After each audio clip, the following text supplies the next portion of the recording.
오늘도 재밌는 거 이야기해 보겠습니다. 개발자로 살면서 가장 어려운 문제를 풀었던 경험이라든지, 아니면 개발을 하고 있는데 막혀가지고 쩔쩔맬 때 어떻게 해야 하는가, 포기해야 되는가, 아니면 끝까지 들어가서 해결해야 하는가, 그러니까 이런 순간들을 개발자들은 저는 많이 겪었다고 생각을 해요. 실제로 제가 가장 많이 얘기한 게 인계점인데, 인계점 뚫기가 어렵단 말이죠. 그리고 가면 항상 문제가 있어요. 문제가 있는 원인도 뻔하거든요. 그래서 그 부분에 대해서 이야기하고 싶어요. 제가 맨날 뭐 실력 있는 사람이 돼야 된다 하고 뭐 다 쉬운 것처럼 얘기하지만은 저도 맨날 쩔쩔매면서 극복하고 있단 말이죠. 제가 얼마나 쩔쩔매면서 극복했는지에 대한 좀 썰을 풀어보려고 이야기를 하려고 합니다. 뭐 그 전에 개발하면서 막혔던 적 있어요? 막혀가지고 힘들게 풀었던 적 있으세요? 많죠. 어쨌든 개발 경력 자체가 짧다 보니까 개발을 할 때마다 항상 어딘가 하나쯤 꼭 막혔던 것 같은데 지금은 뭔가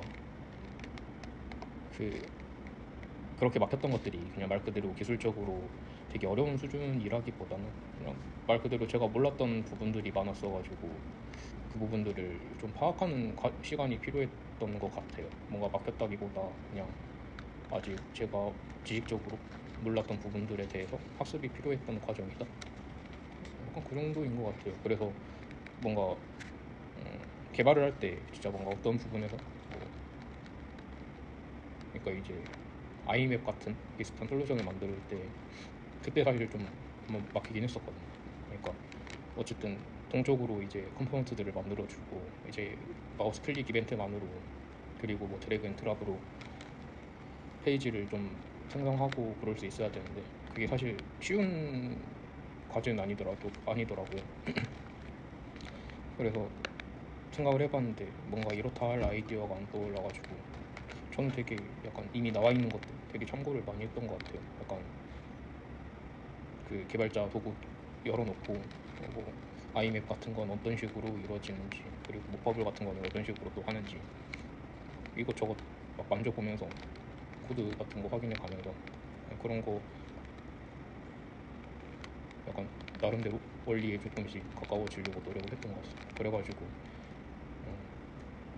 지금도 당연히 많이 부족한 상태긴 한데 어쨌든 초본을 만들 수 있었고 항상 그런 식으로 풀어나갔던 것 같아요. 항상 모르는 부분이 있다고 하면 좀 그 원리 같은 거를 좀 파악해 보려고 했고 그렇게 한번 파악하고 나니까 그리고 나름대로 다음에 비슷한 종류의 어떤 허들이 또 오면 이거 저번에 이런 식으로 해결했었는데 하면서 풀어나갈 수 있었던 것 같습니다.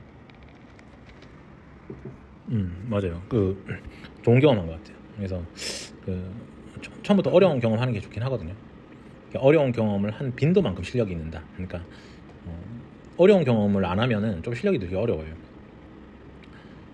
저 같은 경우는 이제 프리랜서를 하면서 좀 이상한 형태의 일을 했거든요. 그러니까 원래 프리란 사람들은 대부분 좀 근태를 잘 지키고 시키는 일 많은 수동적인 사람이 많은데 저는 그냥 어쨌든 프리 시장 자체가 제가 프리를 원해서 한 건 아니고 그렇게 헤드 업체들이 고용을 시켜주니까 한 건데 가면 항상 정직원들보다 더 회사 거의 대표님인 것처럼 일했어요. 맨날 대신 밤새주고 뭐 이런 것들 너무 많이 했고 이제 가장 기억에 남는 거는 삼성 디스플레이에서 이마스 할 때 메모리 성능 문제가 있었을 때였어요. 그때 메모리 소멸이 안 되는 문제가 있었거든요. 그래서 그때 어디 찾아가지고 주말에 토요일날 혼자 와가지고 누가 출근하라고 한 것도 아니었어요. 혼자 출근해가지고 거기 통근 버스 있거든요. 삼성이니까 그 버스 타고 가가지고 출근해가지고 원인을 해결하고 메일을 딱 쓰고 퇴근했는데 그때 그 메모리 히스토그램을 보는 흰 메모리에 쌓여있는 메모리에 뭐가 남아있는지를 보는 툴이 있었어요. 이제 그걸 깔아가지고 이제 우리 프로그램 실행시켜가지고 이제 메모리에서 계속 이벤트를 발생시켜서 남아있는 객체 아이디 이거를 이제 확인을 했죠. 그래서 소멸이 안 된다는 걸 알 수 있었어요. 그러니까 생성자 밑에 복잡하게 동적으로 계속 추가됐을 때 원래 그 C샵에서 디스포즈를 해가지고 구조적으로 해제시켜주는 걸 만들어놔야만 되는 형태인데 클래스 구조를 설계할 때 이제 당연히 프리랜서들이 개발하고 이래 하니까 그걸 안 했던 거죠. 그래서 이제 이 소멸을 가비지 컬렉터에 대한 좀 진실을 알게 됐어요. 그냥 가빅 컬렉터 구조에 대해서 그때 공부를 조금 했던 거죠. 근데 이제 이거 한번 하고 나니까 장점이 있어요. 해결해주고 나면은 또 쌓여있는 문제를 나한테 너무 많이 줘요. 단점이죠. 그래서 또 몸이 갈리고, 장점은 이제 이 구조를 한번 이해하면은 그 다음에 유사한 문제에서는 해결사가 될 수 있다는 거죠. 그래서 메모리 관련돼서 제가 해결사로 꽤 여러 프로젝트를 해결했었어요. 근데 어쨌든 그 한번 그 어려움의 벅찬 상황을 한번 뚫어냄으로 인해서 그걸 해결했고요.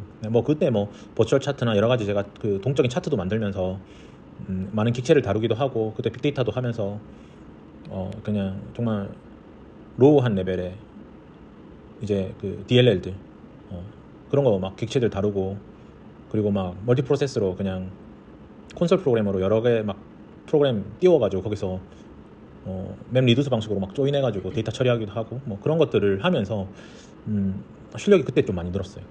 그러니까 분산 처리도 할 수 있게 되고, 메모리도 제어할 수 있게 되고, 그런 것들을 이제 피력하다 보니까 그런 튜닝 관련된 업무를 계속 하게 됐어요. 한번 내가 그냥 성의 있게 한번 문제를 해결했더니 튜닝 관련돼서 일을 많이 하게 됐고, 그 튜닝 관련돼서들 대부분 잘 모르더라고요. 저도 사실 자발적으로 진입하다 보니까 그렇게 됐고요.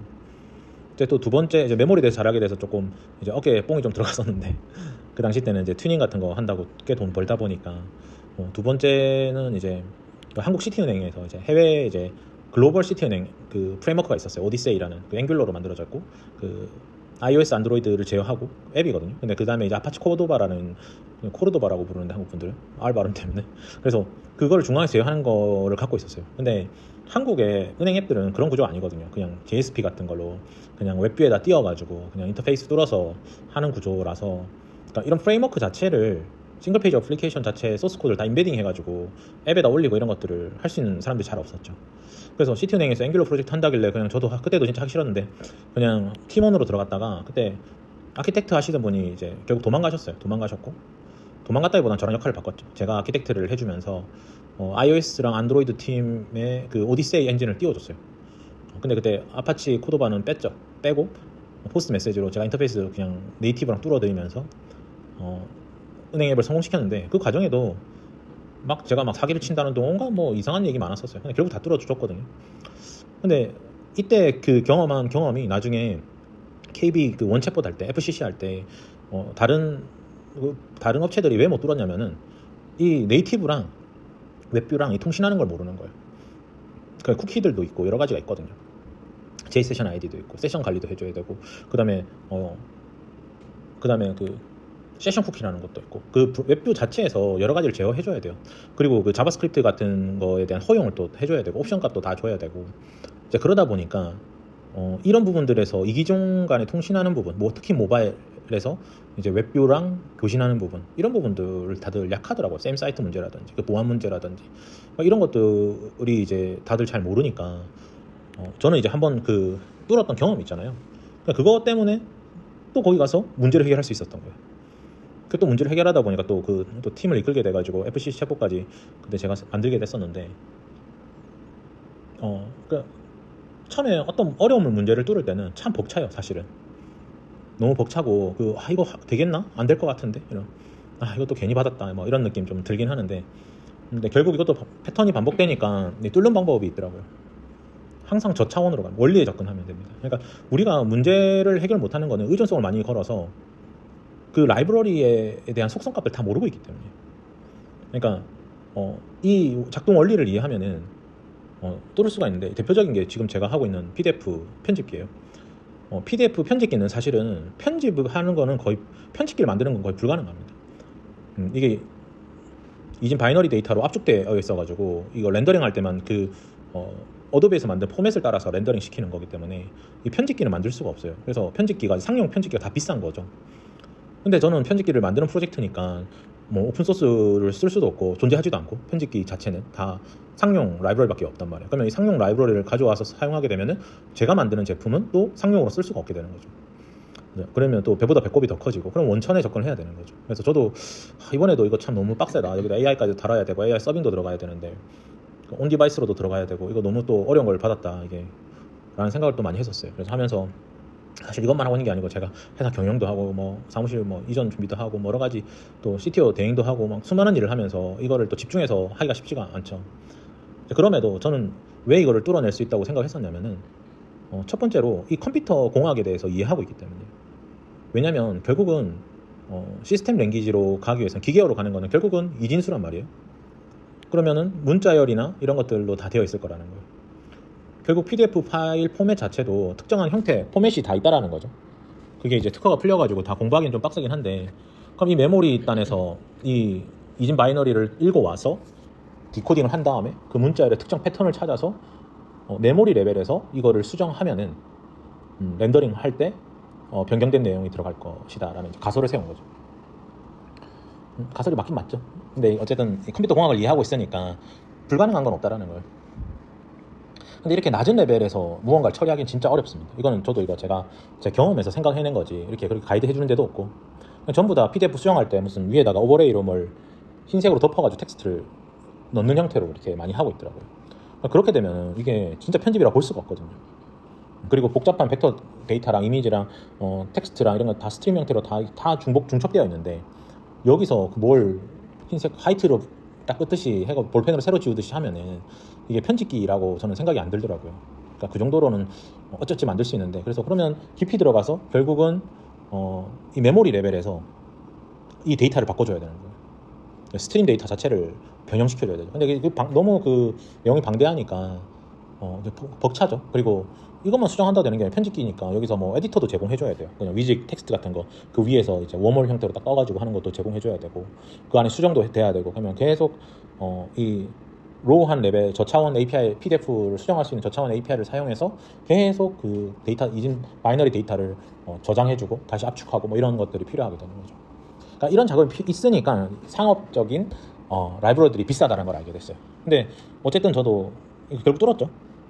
노가다가 붙겠지만 결국은 해낼 수 있는 것과 없는 거는 차이가 있으니까 이렇게 문제를 해결할 수는 있다는 거예요. 그러니까 저차원으로 가면 갈수록 해결할 수 있는 문제들이 존재를 한다. 저는 이제 어쨌든 우리 회사가 AI 회사이기 때문에 이 문서 작업을 잘 해줘야 된다고 저는 생각합니다. 이 벽은 거의 아무나 못 뚫겠죠. 국내 업체 중에 정말 뛰어난 진짜 소프트웨어만 다루는 그런 업체들 말고 이스트 소프트나 이런 애들 말고는 저는 거의 못 뚫을 거라는 생각이 많이 들어요. 그리고 이스트 소프트 편집기도 응용 프로그램밖에 없고, 저는 이제 이거 자체를 이제 웹 기반으로도 다 뚫을 수 있으니까 사실 웹이나 이 응용 프로그램이랑 똑같거든요.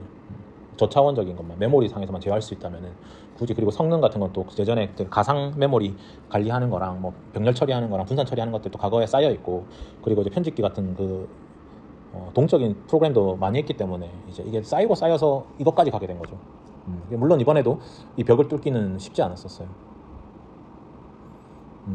그리고 또 AI도 그 행렬 연산을 다 이해하는 것도 좀 오래 걸렸었어요. 그거 다 AI가 어떻게 작동하는지 몰라서 원리에 들어가다 보니까 그러니까 엄청나게 로우한 단계까지 계속 가는 거죠. 가다 보니까 이제 GPU에서 이제 양자화할 때 4비트 정수냐 8비트 정수냐 뭐 부동소 수점으로 가서 했을 때 이 용량 차이가 나는 거랑 양자화할 때 그 사이즈 차이나 행렬 연산 차이 하는 거랑 부동소 수를 왜 이제 행렬 연산하면 왜 많은 비용이 드는 거랑 이런 것들을 다 이제 로우하게 들어가다 보니까 알게 되는 것들이 있더라는 거죠. 그래서 우리 회사가 소프트웨어 회사인 게 이제 우리는 이런 저차원적인 부분을 많이 해소하려고 생각하고 있습니다. 이거를 우리가 해소 안 하면은 다 해외에 사스 서비스를 써야 되는 거예요. 그래서 아무튼 이렇게 문제를 풀어나갈 수 있는 것도 너무 감사한 일이고, 저 같은 경우는 또 너무 일이 중첩해서 겹쳤어요. 사실 개발만 하면 참 너무 편할 텐데 신경 쓸 게 너무 많고 그냥 그런 부분들 때문에 이 모든 걸 소화하고 있다는 거는 잘 살고 있다. 잘 살고 있다. 그리고 개발만 잘한다고 잘 먹고 잘 사는 것도 아니고 세일즈도 잘해야 되고, 이렇게 남들이 뭐 뚫는 벽도 뚫어가면서 만들어내야 되고, 그래서 이제 PDF 편집기는 이제 우리나라에서 우리 회사가 좀 잡아먹겠다. 이제는 웹 기반 N 디바이스에서도 다 편집되게끔 다 만들 거여가지고요. 그래서 이거 웹 어셈블리로 이제 코드 짜가지고 암호화도 시킬 거거든요. 컴파일 안 되게끔 기계어로 컴파일 되게끔 하는 그 정도까지 까가지고 할 사람이면 직접 만드는 게 낫겠죠. 네, 그래서 웹 기반의 단점인 보안 문제도 해결할 수 있고, 자바스크립트로 다 만들 건 아니고요. 그래서 이런 부분들을 다 활용해서 우리가 소프트웨어를 만들고 있고 우리 엔진을 만들어 가고 있다는 걸 좀 알려드리고 싶고, 저도 계속 막히고 있어요. 한계에 부딪히고 있어요. 그리고 또 저번에는 이제 그 올라마 뜯어본다고 이제 그 온 디바이스 LLM 돌리는 거 한다고 이제 올라마 소스 코드를 제가 뜯어봤었는데 그때도 이제 제가 고랭을 많이 안 했었고 파이썬을 서빙하는 거라든지 그러니까 그 라마 CPP라고 부르는데 이거 그 CPU에서 LLM을 이제 돌리게 하는 거라든지 아니면 자바스크립트 텐서플로우 JS에서 onNX 모델 가지고 이제 서빙하게 만드는 거라든지 이런 것들은 다 처음에 너무 다 벅찼어요, 솔직히 말해서. 그래서 이 벽을 뚫어야 진짜 상업적인 서비스를 만들거든요. 이거 서빙할 때 다 비용이기 때문인 거죠. 그래서 저도 제 실력은 사실 이런 한계에 얼마나 많이 부딪혀 왔는가가 제 실력인 것 같아요. 그리고 제가 CTO 대행도 하면서 여러 업체들 한계점, 비즈니스 모델의 한계점, 이 사회의 한계점 제가 도와드리면서 세일즈가 어렵다는 그 한계점, 그 모든 것들이 다 벅차고 어렵고 난해하고 깊이 생각하지 않으면 방법이 없고, 근데 또 깊이 생각하게 되는 이유는 누군가 또 해냈잖아요. 누군가 이걸 해냈기 때문에 우리가 쓰고 있는 거잖아요. 그러니까 그래도 창시하는 것보다는 더 쉬운 레벨로 접근하게 되는 거예요. 그러니까 저도 어려운 레벨을 많이 뚫었다고 생각하지만 누군가 이미 알고 있었던 거였고 이거를 원리도 다 알려줬던 건데 제가 공부를 안 해서 원리에 접근하지 못해서 그랬었던 게 많았던 것 같아요. 그래서 근데 반대로 제가 힘든 만큼 남들도 힘들 거라고 저는 생각합니다. 뚫는 게 쉽지 않고 정말 자기 일이라고 생각 안 하면 당연히 저 같아도 그냥 못하겠어요 그만할게요 이렇게 말할 정도로 사실 뭐 프리랜서 개발자나 열심히 일 안 하는 개발자들은 정말 단순한 것도 안 하거든요. 정말 단순 CRUD도 귀찮아서 안 해놓고 있다 막판에 그냥 아무것도 안 하는 껍데기만 만들어 놓고 도망가는 케이스도 많기 때문에 우리가 이렇게 항상 어려운 문제에 직면하면 프리징에 빠지는 것 같아요.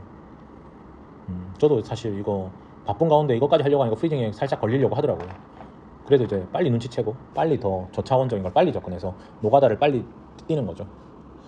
물론 이제 이것도 정말 짧은 기간에 해내야 하는데 결국 해내고 나면은 많은 기업에서 이걸 사용할 수밖에 없다. 그리고 우리 회사에서 이제 만들려고 하는 게 이제 스타터 이제 패키지인데 이 스타터 패키지들 같은 것들이 다 이런 것들 1대 N으로 다 하려면 동적인 상황을 다 만들어줄 수 있어야 되잖아요. 그래서 동적인 데이터 드리븐 형태의 컴포넌트도 제가 어쨌든 앵귤러 프레임워크를 가지고 이제 만들어낸 방식이다 보니까 이런 방식으로 챗봇을 만들어도 이 챗봇의 텍스트 하나하나 토큰 하나하나마다 그 라이프 사이클을 달 수가 있거든요. 근데 이렇게 안 달면 이렇게 자꾸 if나 이런 걸로 예외처리를 해야 돼요. 분기를 타야 되는 형태이기 때문에 컴포넌트 자체에서 이제 동적으로 불러왔을 때 그 안에서 객체지향적인 사고로 그 안에서 이제 그 타입에 따라서 모든 게 표현이 돼야 된다는 거죠. 근데 바깥에서 너는 빨간색이야, 너는 파란색이야 이렇게 해서는 안 된다는 거죠. 그러니까 아무튼 이런 게 객체지향적인 사고인데 이런 관점으로 해야 또 동적인 프로그램을 풀어가고 1대1 서비스를 만들어낼 수가 있고 또 그게 아니면 그걸 못 만들어내는 거죠. 그래서 객체지향적인 게 중요하고요. 아무튼 이런 상태 관리나 객체지향 같은 것도 저도 이제 사실은 더 잘하기 위해서 계속 강의를 많이 했던 것 같아요. 그래서 제 주변 분들은 진짜 하도 많이 들어가지고 솔리드에서 철자 하나하나 거의 다 알 것 같고 디펜던시 인벌전이라든지 디펜던시 프로퍼티라든지 디펜던시 인젝션이라든지 이 세 개 차이도 알 것 같고 여러 가지 그 요소를 다 이해하고 있다는 거죠. 원리에 접근하게 되면은 이렇게 문제를 풀 수가 있고 소프트웨어를 만들 수 있게 된다.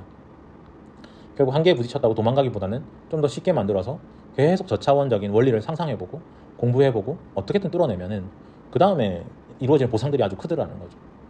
저도 사실은 이런 경험이 없었으면 사실 개발 지금 접어야 될 정도로 지금 생태계 안 좋다고 저는 생각하고 있습니다. 근데 이런 거를 계속 뚫어 나왔기 때문에 상품으로 만들 수 있다고 저는 생각하고 있고요. 아무튼 그래도 경영이라는 게 쉽진 않지만 늘 항상 어려운 문제에 봉착해 있다 저도. 그리고 이걸 뚫어내고 고생하고 이렇게 하면서 결과적으로 지나고 보면은 실력이 쌓여있는 사람이 된다고 저는 생각하거든요. 그래서 아마 지금 다들 개발한다고 고생이 많고 다 막혀있고 삶 속에서도 여러 가지가 막혀있겠지만은 근본적인 원리를 이해하고 풀어나가면 좋을 것 같습니다. 네, 마지막 할 말 있나요? 네, 여기까지 할게요. 감사합니다.